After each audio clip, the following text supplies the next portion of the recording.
नमस्कार बच्चों। आज हम पढ़ेंगे कक्षा 10 स्पर्श भाग 2 से पद, जिसकी रचयिता है मीराबाई। मीरा के पद पढ़ने से पूर्व हम मीराबाई के जीवन और साहित्यिक परिचय के बारे में जानेंगे। मीराबाई का जन्म 1503 में जोधपुर चौकड़ी गांव में हुआ था।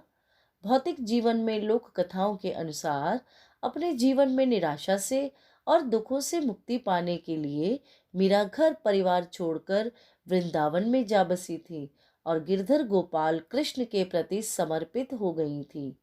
मध्यकालीन भक्ति आंदोलन की आध्यात्मिक प्रेरणा के कवियों में मीराबाई का विशिष्ट स्थान था। इनके पद उत्तर भारत सहित गुजरात, बिहार और बंगाल तक प्रचलित हैं। मीरा के पदों की भाषा में राजस्थानी, ब्रज, गुजराती के मिश्रण के साथ पंजाबी खड़ी बोली और पूर्वी हिंदी का भी प्रभाव है। इनकी रचनाओं में इनके आराध्य कहीं निर्गुण निराकार ब्रह्म, कहीं सगुण साकार गोपी वल्लभ श्री कृष्ण और कहीं निर्मोही परदेसी जोगी अर्थात जिसे किसी की परवाह नहीं ऐसे संत के रूप में दिखाई देते हैं। प्रस्तुत पाठ में संकलित दोनों पद मीरा के इन्हीं आराध्य अर्थात श्री कृष्ण को समर्पित हैं। मीरा अपने आराध्य की प्रशंसा भी करती हैं, प्यार भी करती हैं और अवसर आने पर उल्लाहना देने से भी नहीं डरती। श्री कृष्ण की शक्तियों व सामर्थ्य का गुणगान भी करती हैं और श्री कृष्ण को उनके कर्तव्य भी याद दिलाती हैं। प्रथम पद इस प्रकार है। हरि आप हरो जनरी भीर, द्रौपदीरी लाज राखी आप बढ़ायो चीर। भगत कारण रूप नरहरि धर्यो आप शरीर, बूढ़ तो गजराज राख्यो काटी कुंजर पीर। दासी मीरा लाल गिरधर हरो महरी भीर। अब प्रथम पद को समझते हैं। प्रथम दो पंक्तियों का अर्थ इस प्रकार है। हरि आप हरो जनरी भीर, द्रौपदीरी लाज राखी आप बढ़ायो चीर। कवित्री मीरा भगवान श्री कृष्ण से जन जन की पीड़ा अर्थात दुखों को हरने की प्रार्थना कर रही हैं। ऐसी प्रार्थना करते हुए वे कहती हैं, आप अपने भक्तों के सभी प्रकार के दुखों को दूर कर लेते हैं अर्थात आप अपने भक्तों के दुखों का नाश कर देते हैं। मीरा श्री कृष्ण के द्वारा अपने भक्तों पर की गई कृपा का उदाहरण देते हुए कहती हैं कि आपने द्रौपदी का चीर अर्थात वस्त्र बढ़ाकर उनके सम्मान को बचाया था। भगत कारण रूप नरहरि धर्यो आप शरीर। इस पंक्ति में मीरा श्री कृष्ण की कृपा का दूसरा उदाहरण भक्त प्रहलाद का दे रही हैं। वे अपने आराध्य को स्मरण करा रही हैं कि किस प्रकार जब प्रहलाद के पिता हिरण्यकश्यप ने प्रहलाद के प्राणों को संकट में डाल दिया था, तब आप ही ने अपने भक्त प्रहलाद को बचाने के लिए नरसिंह अवतार धारण किया था और हिरण्यकश्यप का वध करके अपने भक्त प्रहलाद के प्राणों की रक्षा की थी। बूढ़ तो गजराज राखो काटी कुंजर पीर, दासी मीरा लाल गिरधर हरो मारी भीर। मीरा कहती हैं कि जिस तरह आपने भगवान इंद्र के वाहन एवं हाथियों के राजा ऐरावत हाथी को मगरमच्छ के चंगुल से बचाया था और ऐरावत हाथी के प्राण बचाए थे, हे श्री कृष्ण उसी तरह अपने इस दासी मीरा के भी सारे दुख हर लो अर्थात सभी दुखों का नाश कर दो। इन पंक्तियों में मीरा सांसारिक सुखों की कामना न करते हुए श्री कृष्ण से अपनी मुक्ति की प्रार्थना कर रही हैं। मीरा का दूसरा पद इस प्रकार है। श्याम माने चाकर राखो जी, गिरधारी लाला माने चाकर राखो जी। चाकर रहस्यों बाग लगास्यों, नित उठ दर्शन पास्यों। वृंदावन री कुंज गलिन में गोविंद लीला गास्यों।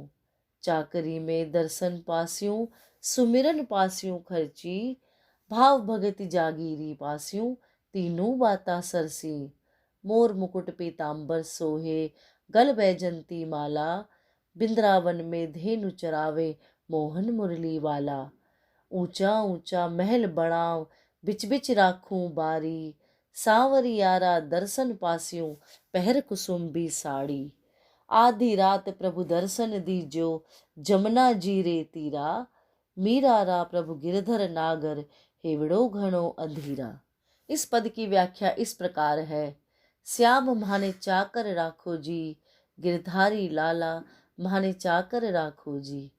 इस पद में कवयित्री मीरा अपने आराध्य श्री कृष्ण के प्रति अपनी भक्ति भावना को उजागर करते हुए कहती हैं कि हे कृष्ण, मुझे अपना चाकर बनाकर रख लो।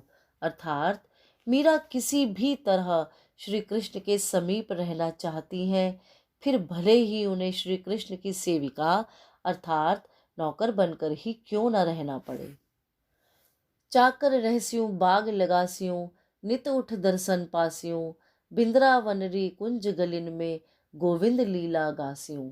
मीरा कहती हैं कि चाकर बनकर वे श्री कृष्ण के घूमने के लिए सुंदर सुंदर बाग बगीचे लगाएंगी, जिससे वे प्रतिदिन सुबह उठकर श्री कृष्ण के दर्शन पा सकेंगी। मीरा कहती हैं कि वृंदावन की संकरी गलियों में वे अपने स्वामी की लीलाओं का गुणगान करेंगी और स्वयं को धन्य समझेंगी। चाकरी में दर्शन पास्यों, सुमिरन पास्यों खर्ची, भाव भगति जागीरी पास्यों, तीनों बाता सरसी। मीरा के विचार से श्री कृष्ण का नौकर बनकर उन्हें 3 लाभ होंगे। पहला, वे उनके समीप रहकर सदैव श्री कृष्ण के दर्शन का लाभ प्राप्त कर सकेंगी। चाकरी अर्थात वेतन के रूप में उन्हें श्री कृष्ण के दर्शन मिलेंगे।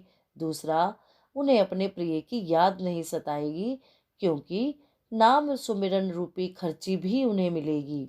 और तीसरा लाभ, उनकी भाव भक्ति का साम्राज्य बढ़ता ही जाएगा, जिससे मीरा भक्ति की अथाह जागीर की स्वामिनी बन जाएंगी। मोर मुकुट पीतांबर सोहे, गल वैजंती माला, बिंद्रावन में धेनु चरावे, मोहन मुरली वाला। मीरा श्री कृष्ण के रूप सौंदर्य का वर्णन करते हुए कहती हैं कि उन्होंने पीले वस्त्र अर्थात पीतांबर धारण किया हुआ है। उनके शीश पर मोर के पंखों का मुकुट विराजमान है और उन्होंने गले में वैजंती पुष्प की माला को धारण किया हुआ है। वृंदावन में गाय चराते हुए जब वह मोहन मुरली बजाते हैं तो सबका मन मोह लेते हैं। ऊंचा ऊंचा महल बनाव, बिच बिच राखूं बारी, सांवरियारा दर्शन पास्यों, पहर कुसुम्बी साड़ी। मीरा कहती हैं कि वे ऊंचे ऊंचे महल बनाकर उसमें बीच बीच में खिड़कियां भी बनवाएंगी और कुसुम्बी साड़ी अर्थात गहरे लाल रंग की साड़ी पहनकर अपने प्रिय के दर्शन करेंगी अर्थात श्री कृष्ण के दर्शन के लिए सज्ज होंगी। आधी रात प्रभु दर्शन दीजो, जमुना जी रे तीरा, मीरा रा प्रभु गिरधर नागर, हिवड़ो घणो अंधीरा। मीरा कहती हैं कि मेरे प्रभु गिरधर स्वामी, मेरा मन आपके दर्शन के लिए इतना अधीर अर्थात इतना व्याकुल है कि मैं सुबह की भी प्रतीक्षा नहीं कर सकती। मीरा चाहती हैं कि श्री कृष्ण आधी रात को ही जमुना नदी के किनारे उन्हें दर्शन देकर उन्हें धन्य करने की कृपा करें। तो बच्चों, मैं उम्मीद करती हूँ कि मीरा के पद आपको अच्छी तरह समझ आ गए होंगे। जल्द ही मिलेंगे अगली वीडियो में अगले विषय के साथ। तब तक के लिए मीनाक्षी शर्मा की ओर से धन्यवाद।